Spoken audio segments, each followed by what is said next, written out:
balita para sa mga commuters. Umarangkada na ngayong araw ang 1 oras na extension sa operating hours ng MRT3 sa gabi na sinabayan din ng deployment ng karagdagang tren sa tuwing sasapit ang rush hour. Pero paliwanag ni Transportation Secretary Vince Dizon, may kaakibat itong adjustment lalo na sa maintenance schedule ng mga tren. Tinutukan yan ni Dustin Bayog.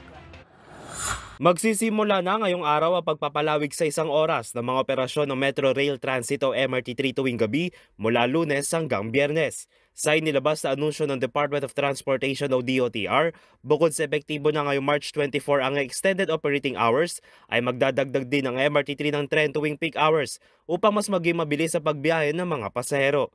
Halimbawa sa bagong schedule sa southbound, mula sa 9:25 ng gabi ay magsasara na ang entrance ng North Avenue Station ng 10:25 PM habang ang Magallanes Station ay magsasara na ng 10:53 ng gabi.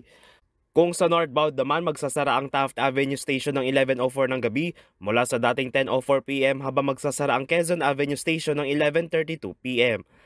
Narito naman ang kabuang bagong weekday schedule ng MRT3.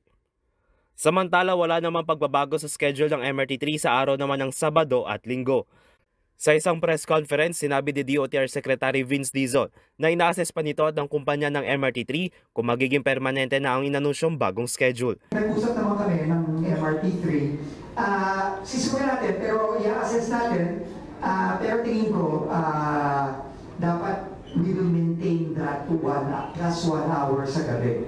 No, titignan rin natin ang epekto niyan sa maintenance pero base naman sa pag-uusap namin ng ating maintenance operator, mukhang kakayanin naman. No? So we will keep that as is. No? Kasi malaking bagay yan, lalo sa mga kababayan natin na ginagawa. Dagdag din ng kalihim na pinaplanong bawiin sa umaga ng weekend sa maintenance hours ng mga tren bilang solusyon kung maapektuhan nito sa dagdag 1 oras tuwing weekdays at upang masiguro na gumagana at nasa maayos na kondisyon ng mga tren ng MRT. Para sa MBC TV Network News, ito si Dustin Bayog ng DZRH TV. Una sa Pilipinas, una sa Pilipino.